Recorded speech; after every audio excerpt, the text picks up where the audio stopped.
Selamat pagi, Assalamualaikum warahmatullahi wabarakatuh. Bapak Ibu sekalian, jumpa lagi dengan saya Wang Sajaya. Hari ini saya kembali diberikan kesehatan, keberkahan untuk dapat berbagi kepada Bapak Ibu sekalian.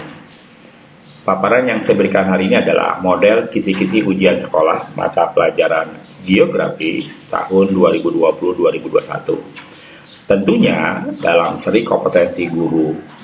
Mohon izin kepada para master, para teman-teman yang biasa menulis kisi-kisi ataupun membuat soal di pusat pendidikan atau di Pusmeja. Yang saya berikan ini bukanlah yang terbaik ya, tetapi yang saya punyai. Jadi prinsip saya di geografi berbagi adalah apapun yang saya dapatkan, yang saya rasa berguna buat teman-teman, buat peningkatan kompetensi para guru, insya Allah akan saya bagikan. Saya ulangi, insya Allah akan saya bagikan. Pada hari ini saya akan membahas model kisi-kisi ujian sekolah yang telah dibuat oleh teman-teman di MGMP Geografi Provinsi DKI Jakarta. Terima kasih, selamat datang di channel Wang Sajaya. Jangan lupa untuk subscribe, like, share, and comment. Terima kasih. Bapak Ibu sekalian, kisi-kisi suatu ujian adalah hal yang harus Bapak Ibu lakukan kalau ingin mengevaluasi suatu proses pembelajaran. Apakah itu ulangan harian, apakah itu penilaian tengah semester, ataupun penilaian akhir semester. Bahkan termasuk ujian sekolah. Frame yang besarnya adalah ujian nasional UNBK yang berakhir di tahun 2020. Itu prosesnya panjang ya, dari bulan-bulan Oktober, November, bahkan September itu mulai ada penulisan soal, penelaahan soal, bahkan penyusunan naskah soal ya. Dan itu nggak gampang, dan itu butuh teman-teman guru, teman-teman para penulis, teman-teman dosen, dan para ahli untuk menelaah kisi-kisi, menelaah soal, menelaah penyusunan soal sehingga menjadi naskah jadi. Pada hari ini, saya mencoba memberikan kisi-kisi ujian sekolah yang telah dilakukan oleh teman-teman MGMP Geografi pada ujian sekolah tahun 2020-2021. Ini merupakan hasil akhir ya, dari sekian minggu kami menentukan mana yang terbaik untuk kisi-kisi pada saat PJJ, pada saat pandemi Corona. Moga-moga ini bermanfaat buat Bapak Ibu. Bapak Ibu sekalian, kisi-kisi ujian sekolah itu pasti yang pertama adalah ada administratifnya ya, ada jenis sekolah, mata pelajaran, kurikulum, alokasi waktu, jumlah soal, bentuk tes ya. Pada tahun ini sebenarnya Dinas Pendidikan berharap bentuk tesnya bukan 2 ya, tapi lebih dari 2, yaitu pilihan ganda, isian jawaban singkat, dan uraian. Tapi kesepakatan para teman-teman dengan dengan kondisi bahwa pandemi Corona menyebabkan kita pembelajarannya tidak 100%. Maka sebagian besar sekolah mengambil 2 opsi, yaitu pilihan ganda dan uraian saja. Bahkan ada sekolah yang hanya menggunakan format pilihan ganda sebanyak 50 soal. Lagi-lagi ini menu pilihan para Bapak Ibu sekalian di DKI Jakarta karena melihat kemampuan para siswa di sekolah masing-masing, dan itu diperbolehkan oleh Dinas Pendidikan. Bapak Ibu sekalian, seperti biasa di bagian pertama itu ada kompetensi dasar ya, materi bab yang ada di buku yang berurutan. Karena biasanya kalau ujian sekolah itu berbeda dengan seleksi masuk perguruan tinggi. Kalau ujian sekolah, penilaian harian sifatnya adalah evaluasi. Jadi dia harus berurutan soalnya, tidak boleh mengacak. Jadi tidak boleh dalam suatu ujian sekolah antar anak itu soalnya diacak. Dia harus berurut. Kecuali penilaian harian itu masih memungkinkan. Tapi kalau ujian sekolah yang merupakan evaluasi suatu proses pembelajaran, dia wajib berurutan ya. Setelah kompetensi dasar, yaitu memahami pengetahuan dasar, geografi, dan terapannya dalam kehidupan sehari-hari, maka kita keluar materi pada bab 1 atau kali pertama itu sebenarnya ada banyak. Cuma biasanya teman-teman hanya mengambil 4, yaitu konsep geografi, prinsip geografi, pendekatan geografi, dan aspek geografi. Materi ini materi penting. Kenapa? Ini hal yang pertama yang harus kita ketahui. Filsafat, geografi, fondasi dasar, dan sebagainya. Ketika ini salah, Saya ulangi, ketika ini salah, maka boleh jadi pemahaman akan spatial thinking mereka jadi kurang tepat. Bisa jadi salah. Oleh karenanya beban tugas guru di bagian bab 1 atau KD pertama itu penting sekali. Konsep geografi itu ada 10, prinsip ada 4, pendekatan ada 3, aspek ada 2. Ya. Aspek sosial dan aspek fisik ya. Walaupun nanti Bapak Ibu menurunkan lagi menjadi aspek-aspek non fisik dan non sosial gitu kan, sebenarnya kan sama saja. Kelasnya kelas 10 semester 1 dengan indikator soal, yaitu disajikan narasi mengenai fenomena geosfer dalam kehidupan sehari-hari. Peserta didik dapat menentukan konsep geografi yang sesuai dengan fenomena tersebut. Ada kata yang saya beri warna berbeda ya, saya bold dengan warna merah. Ini berhubungan erat dengan level kognitifnya, yaitu level 2. Levelnya menggunakan format puspendik ya, yang menggunakan L1, L2, L3. L1 itu merupakan C1 dan C2, pengertian dan pemahaman. L2 itu aplikasi ya, C3 tepatnya. Sementara L3, soal-soal hot itu untuk evaluasi, analisis, dan prediksi, yaitu level 3. Pada bagian ini, DKI membuat banyak sekali level 3 ya. Tentunya agar siswa lebih berpikir menganalisisnya karena nanti akan UTBK, sebenarnya arahannya ke sana. Soal nomor 1 ya, disajikan narasi mengenai fenomena geosfer dalam kehidupan sehari-hari. Didik dapat menentukan konsep geografi yang sesuai dengan tema tersebut. Berarti menu pilihannya adalah konsep ya, menu pilihannya adalah konsep. Yang kedua, prinsip geografi ada 4. Disajikan beberapa fenomena geosfer, didik dapat menentukan fenomena sesuai prinsip geografi. Nah, biasanya karena ini ada 4, sementara opsinya ada 5, maka format soalnya berubah. Kalau dulu hanya menyatakan ada suatu narasi, disebutkan ini prinsip apa. Boleh jadi ABCD-nya sudah benar, prinsip-prinsipnya, tapi pilihan kelima yang E boleh jadi adalah pengecoh yang salah ya, pengecoh yang salah, dan ini nggak bagus buat soal. Makanya beberapa tahun terakhir diubah formatnya menjadi disajikan beberapa fenomena geosfer. Siswa diminta untuk menentukan prinsip tertentu gitu. Jadi ada 1, 2, 3, 4, 5 yang termasuk prinsip deskripsi adalah sesuai angka gitu loh, sesuai angka ya sebagainya. Berikutnya adalah disajikan beberapa fenomena geosfer dalam kehidupan sehari-hari. Peserta didik dapat menganalisis fenomena tersebut dengan pendekatan tertentu. Jadi sama ini, ada fenomena yang sudah selesai ya, akibat dari dan sebagainya. Siswa diminta menganalisis, makanya levelnya level 3 ya, ini levelnya yang tertinggi. Untuk aspek geografi itu disebutkan disajikan narasi dari suatu peristiwa dalam kehidupan sehari-hari. Peserta didik dapat menentukan aspek geografi yang sesuai, gitu kan. Seperti itu ya. Ini levelnya level 1 ya. Hanya menentukan itu bisa 2, bisa di level 2 atau di level 1. Selanjutnya adalah di bagian kedua, kompetensi dasarnya adalah memahami dasar-dasar pemetaan, pengintaian jauh, dan SIG ya. Walaupun dia kompetensi memahami, saya membuat soal untuk sekolah saya itu meningkatkan 2 level menjadi level 3 di bagian nomor 6-nya.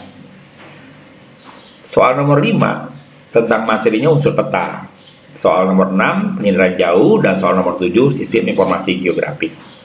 Indikatornya adalah disajikan data siswa dapat menentukan skala peta 2 kota yang diketahui jaraknya. Kenapa level 2? Karena menghitung Bapak Ibu ya, menghitung ya. Jadi hanya dia tahu operasinya, maka dapat jawabannya ya.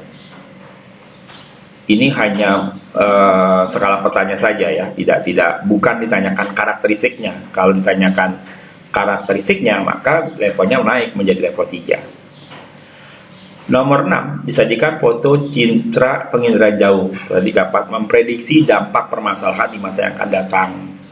Nah ini karena dia memprediksi, levelnya naik menjadi level 3. Nomor 7, disajikan beberapa peta. Peserta didik dapat menentukan jenis peta yang digunakan dalam salah satu analisis keuangan ya. Dia menentukan walaupun untuk menganalisis, jadi hanya menentukan ini untuk analisis apa gitu loh ya. Ini masih level 1 ya. Berikutnya adalah bagian ketiga, menganalisis dinamika planet bumi sebagai ruang kehidupan. Soalnya cuma 2, rotasi dan revolusi bumi, serta pergerakan lempeng. Disajikan informasi peserta didik dapat merencanakan kegiatan manusia yang berkaitan dengan revolusi atau rotasi bumi. Karena dia merencanakan, itu naiknya adalah level 3 ya. Soal nomor 9, disajikan beberapa fenomena pergerakan lempeng. Peserta didik dapat menentukan penyebab pergerakan lempeng tersebut. Ya, jadi ini beberapa fenomena ya pergerakan lempeng. Jadi bisa 1, 2, 3, 4, 5. Mungkin nanti yang akibat dari pergerakan lempeng, misalnya tabrakan lempeng, konvergen atau divergen atau transform, yang mana gitu, itu seperti itu. Nah, bagian keempat, menganalisis dinamika litosfer dan dampaknya terhadap kehidupan. Yang pertama adalah masalah tenaga eksogen dan upaya mengatasinya. Disajikan gambar hasil tenaga eksogen di suatu wilayah. Peserta didik dapat memprediksi permasalahan di masa yang akan datang dan upaya mengatasinya. Ini udah pasti L3 gitu loh. Karena memprediksi dan memprediksi masalah ya, dan upaya untuk mengatasinya. Soal nomor 11, disajikan narasi tentang peristiwa letusan gunung api tertentu di Indonesia. Peserta didik dapat menentukan tipe letusan. Jadi ada wacana, ada bacaan, atau ada tabel, boleh-boleh saja. Tapi ini ditanya narasi ya. Suatu gunung di wilayah Indonesia bagian barat meletus pada tahun sekian. Kalau saya disebutin tahun juga nggak masalah sih, di Jawa Barat. Bentuknya adalah lava pijar, lavanya kental, dan sebagainya. Itu bisa menentukan jenis tipe letusan gunung api tersebut. Ya, ini levelnya level 3 ya. Berikutnya adalah disajikan pernyataan terkait dengan peristiwa gempa di beberapa wilayah Indonesia. Dapat membandingkan akibat yang ditimbulkan. Jadi ada peristiwa gempa mungkin di 2 wilayah, maka siswa mencari membandingkan yang mana yang paling berbahaya, paling banyak mengkorban jiwa, yang paling mitigasinya tanda kutip ya mungkin belum berhasil dan sebagainya. Untuk bagian yang ke-13, disajikan ciri-ciri tanah. Peserta didik dapat menentukan permasalahan pemanfaatannya. Ini baru level 1 Bapak Ibu. Jadi ingat, di litosfer itu ada 4 item ya. Ada masalah tenaga eksogen dan endogen, vulkanisme, seisme, dan pedosfer. Yang diminta oleh saya hanyalah eksogen. Saya tidak minta endogen, karena eksogen lebih gampang terlihat hasilnya. Yang keenam adalah menganalisis dinamika atmosfer dan dampaknya terhadap kehidupan. Ini hanya 2, hanya 1 malah ya. Hanya misalkan kelas belajar iklim. Kalau tahun sebelumnya itu menentukan lapisan atmosfer dan fungsinya. Nah, kalau tahun ini saya ubah. Disajikan ciri-ciri iklim di suatu wilayah. Peserta didik dapat menganalisis jenis aktivitas perekonomian yang sesuai. Ya. Nomor 15, hidrosfer juga ini cuma 1 tahun ini. Hanya mengambil siklus air ya. Tahun sebelumnya adalah diberikan gambar siklus air. Siswa diminta untuk menganalisis proses yang terjadi di angka tersebut gitu kan. Misalnya di angka 3, angka 2. Nah, pada tahun ini disajikan gambar tadi dapat menentukan faktor yang memengaruhi salah satu unsur siklus. Jadi hanya faktornya saja ya. Ini level 2, tidak naik ke level 3. Nomor 16 ya, bagian ke-8, memahami kondisi wilayah dan posisi strategis Indonesia sebagai poros maritim. Ini satu soal poros maritim. Jadi dapat menjelaskan faktor yang memengaruhi Indonesia sebagai poros maritim dunia. Ini baru level 1 Bapak Ibu. Untuk bagian ke-9, ini masalah biosfera ya, menganalisis persebaran flora dan fauna di Indonesia dan dunia berdasarkan karakter ekosistem. 3 soal ya, ada peta sebaran flora Indonesia, peta sebaran taman nasional dan jenis tanaman faunanya, serta karakter bioma. Berbeda dengan tahun lalu, tahun ini kami ngambilnya flora ya, tidak fauna, karena fauna itu sudah sedemikian lama fauna, terus akhirnya mereka hafal pertanyaannya. Soal nomor 17 disajikan peta Indonesia. Peserta didik dapat menentukan 3 jenis flora endemik di wilayah tertentu. Jadi bisa pulaunya, jadi kasih ABC. Tidak boleh Bapak Ibu ada peta Indonesia tapi menyebutkan Pulau Sumatera. Selesai itu, harusnya tidak boleh disebutkan, jadi cukup ABC saja. Jadi ada peta Indonesia, ada ABC-nya, atau 1, 2, 3, atau XIJ, terserah Bapak Ibu. Berikutnya soal nomor 18, sajikan peta satu pulau di Indonesia. Tadi dapat menentukan wilayah konservasi tertentu dan flora fauna yang dilindungi, ya misalnya Kalimantan, Sumatera, Jawa, Sulawesi, dan Irian Jaya. Itu taman nasionalnya banyak. Beri aja tanda 1, tanda 2, atau XY, atau diarsir dan sebagainya. Silakan saja. Juga menyebutkan flora atau fauna. Jadi kalau Bapak Ibu pakai flora, maka di jawaban A, B, C, D, E-nya ya flora semua. Kalau dia fauna, fauna semua. Jangan nanti yang A-nya flora, yang B-nya fauna. Ini enggak homogen namanya. Berikutnya adalah disajikan karakteristik wilayah, terdapat menentukan jenis bioma ya. Jadi biasanya iklimnya, tanamannya, udara dan sebagainya. Ini yang baru level 2 Bapak Ibu, belum sampai ke level 3 ya, karena belum menganalisis kenapa seperti itu gitu. Nomor 10, bagian 10, menganalisis sebaran dan pengelolaan sumber daya kehutanan dan pariwisata sesuai prinsip-prinsip pembangunan berkelanjutan. Ini 2 soal, tiap tahun masih sumber daya alam ya. Pada soal nomor 20, disajikan beberapa contoh sumber daya alam. Tadi dapat mengklasifikasikan jenis sumber daya alam berdasarkan kriteria tentu. Biasanya ada pernyataan ya, misalnya air, udara atau apapun yang termasuk sumber daya alam berdasarkan kriteria misalnya ABC, atau berdasarkan strategis, atau juga berdasarkan akuatik, perbarui dan sebagainya. Ini masuk ke level 2 ya. Yang kedua, pada soal nomor 21, pada bagian 10, disajikan peta Indonesia. Tadi dapat menunjukkan daerah persebaran sumber daya alam tertentu. Nah, ini tetap level 2. Jadi Bapak Ibu jangan jangan hanya mengatakan ini adalah minyak bumi. Boleh jadi petanya itu Bapak tulis ABC ya, jenis sumber daya alam yang terletak pada wilayah yang diberi kode A, B, dan C. Nah berarti kan ada 3 nanti, urusan 3-nya itu yang Bapak Ibu ubah-ubah ya, kadang di level 2 karena mereka harus berpikir lebih baik ya, karena harus paham ya, harus paham dan mengerti ya. Bagian ke-11, menganalisis ketahanan pangan nasional, penyediaan bahan industri, serta potensi energi baru dan terbarukan. Nah, pada tahun lalu saya pakainya energi terbarukan ya. Tahun ini saya pakainya menentukan persebaran jenis bahan pangan tertentu ya. Ini levelnya level 2. Karena kemarin kalau di jenis energi terbarukan baru sidrap yang terkenal ya. Sidrap itu baling-baling ya, baling-baling yang diresmikan oleh Pak Jokowi. Tapi yang lainnya belum naik ke level nasional ya, sehingga belum banyak orang yang tahu. Kecuali tenaga gas bumi yang itu kan sudah lama. Kita maunya kan yang baru, yang arus laut, ombak laut, sinar matahari, angin dan sebagainya.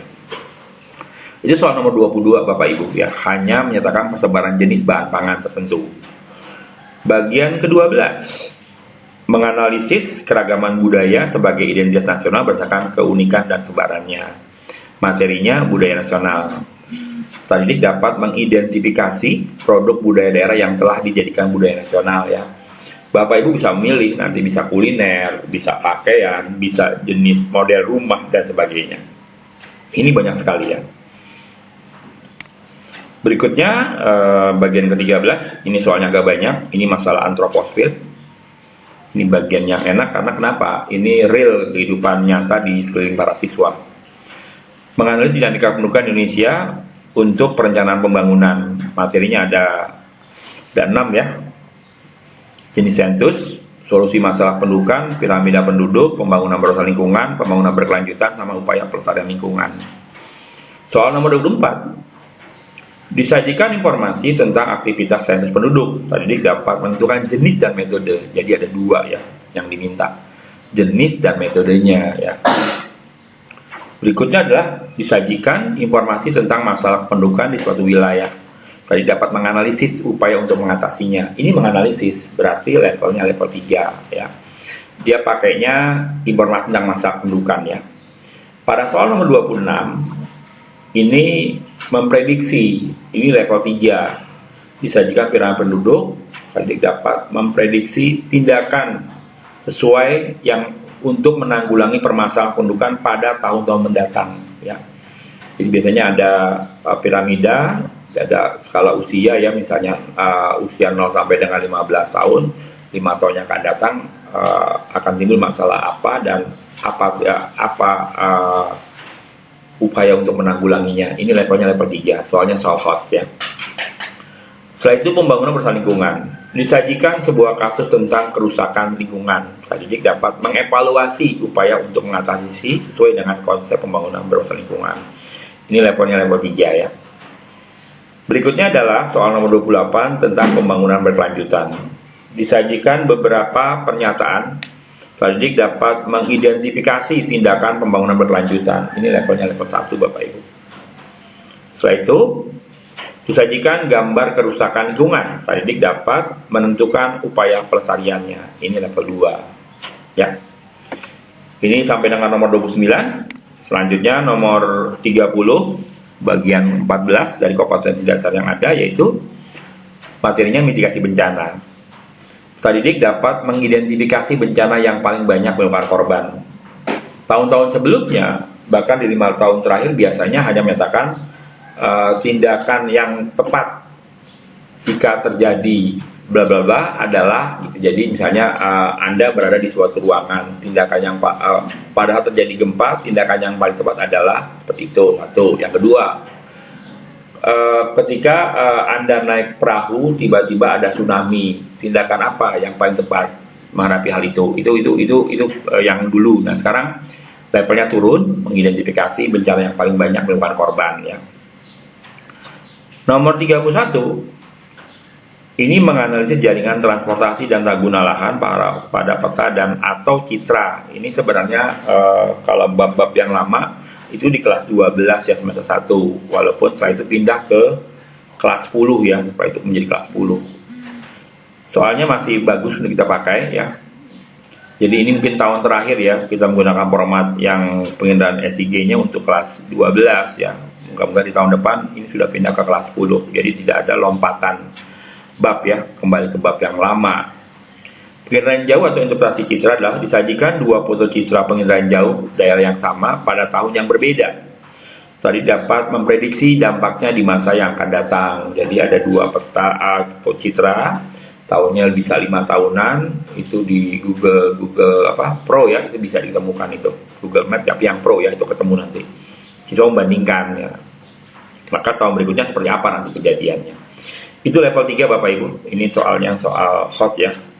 Berikutnya adalah disajikan beberapa tematik. Saya dapat menentukan peta yang diperlukan untuk pengembangan potensi wilayah. Jadi disajikan per tematik, misalnya peta kepadatan penduduk, peta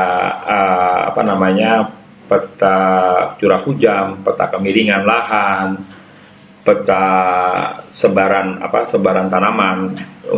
Untuk perencanaan ini mana yang dipakai? Itu masih level 2 Bapak Ibu ya.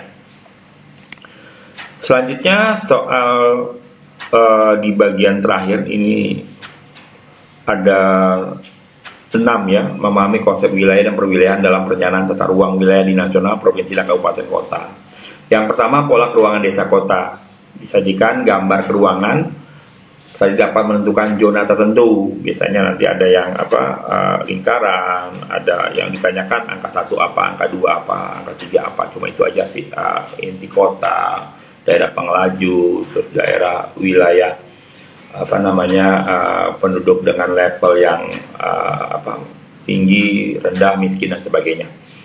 Berikutnya adalah disajikan beberapa pernyataan dapat menentukan pengwilayahan formal dan fungsional ya. Jadi disajikan misalnya Kota Depok, wilayah curah hujan, daerah banjir, kota Bandung. Tentukan mana yang termasuk formal dan mana yang termasuk fungsional.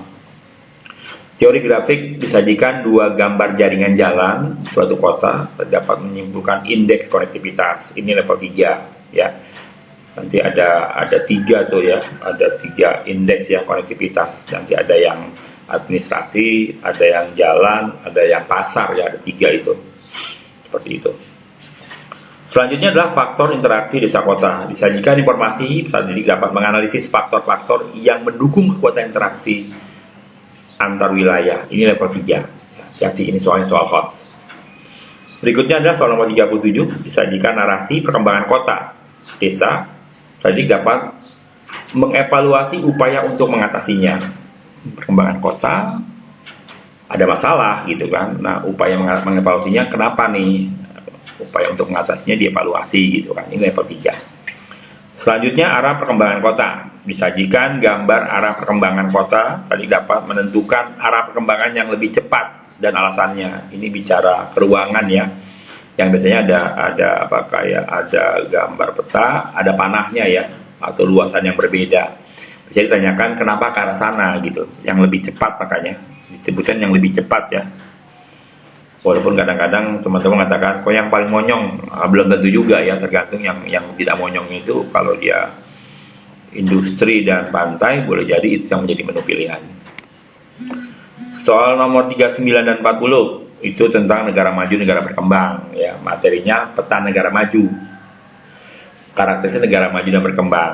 Karena peta negara maju, maka indikatornya adalah disajikan peta. Bapak Ibu harus membuat peta ya. Peta dunia, peta Asia, peta Eropa dan sebagainya. Berikan angka atau huruf ya. Setelah itu siswa menentukan 3 negara termasuk negara maju atau negara berkembang. Biasanya agak sukar tuh kalau Afrika ya. Ya Afrika di bagian wilayah yang Saudi Arabia, Emirates, UEA atau wilayah-wilayah Amerika Latin ya. Amerika Latin itu negara berkembang semua. Kalau Eropa itu yang paling enak Eropa. Kenapa? Eropa itu jarang kita tahu juga mana negara maju, mana negara berkembang. Pesannya Eropa semua maju kan belum tentu. Berikutnya adalah karakteristik negara maju dan berkembang. Disajikan beberapa pernyataan biasa ya 1, 2, 3, 4, 5 dapat menentukan karakteristik negara maju dan negara berkembang. Ini soal yang biasa. Levelnya masih level 2. Soal uraian untuk nomor 41 dan 45. Soal nomor 41 menganalisis dinamika atmosfer dan dampaknya terhadap kehidupan. Disajikan gambar suhu udara dan ketinggian. Didik dapat menentukan temperatur pada ketinggian tertentu. Ini level 2 ya, level 2 karena menghitung ya, mengoperasionalkan unsur matematis ya dalam geografi. Nomor 2 atau 42 menganalisis dinamika atmosfer dan dampaknya terhadap kehidupan. Nah ini jadi kesalahan. Ini pola aliran sungai. Harusnya dia hidrosfer Bapak Ibu. Ya mohon maaf. Ini harusnya hidrosfer. Karena bicaranya pola aliran sungai. Peserta didik dapat menentukan 3 pola aliran sungai dan lokasi terbentuknya ya. Gitu. Berikutnya adalah menganalisis dinamika kependudukan di Indonesia untuk perencanaan. Ya ada piramida. Disajikan gambar piramida penduduk. Dapat mengidentifikasi 4 karakteristik piramida. Ini level 1. Oh maaf, level di nomor 42 juga bisa ini benar sudah di litosfer ya, bukan di hidrosfer. Karena yang diminta pola alirannya ya. Saya mohon maaf, di nomor 42 itu tetap benar di litosfer ya. Lanjut. Nomor 44 menganalisis struktur keuangan desa dan kota, interaksi desa dan kota serta kaitannya dengan usaha pemerataan pembangunan. Karena dia hanya interaksi keruangan, menyebutkan 4 ciri desa, berdasarkan tingkat perkembangannya. Ada swadaya, ada swasembada, dan swakarya ya. Jadi menyebutkan 4 item ya, 4 item. Ini level 1 Bapak Ibu. Soal nomor 5 ini level 3 ya. Pemanfaatan wilayah jauh pada tata guna lahan. Dapat menganalisis 3 pemanfaatan wilayah jauh pada hal satu bidang tata guna lahan. Ini level 3. Bapak Ibu, demikian yang bisa saya berikan hari ini. Moga-moga bermanfaat. Mohon maaf kalau ada kesalahan-kesalahan dalam penyampaian saya hari ini. Lagi-lagi saya hanya berpikir selama saya sehat dan punya waktu, saya akan berikan apa yang pernah saya dapatkan untuk baik kepada Bapak Ibu sekalian. Terima kasih. Selamat pagi. Assalamualaikum warahmatullahi wabarakatuh.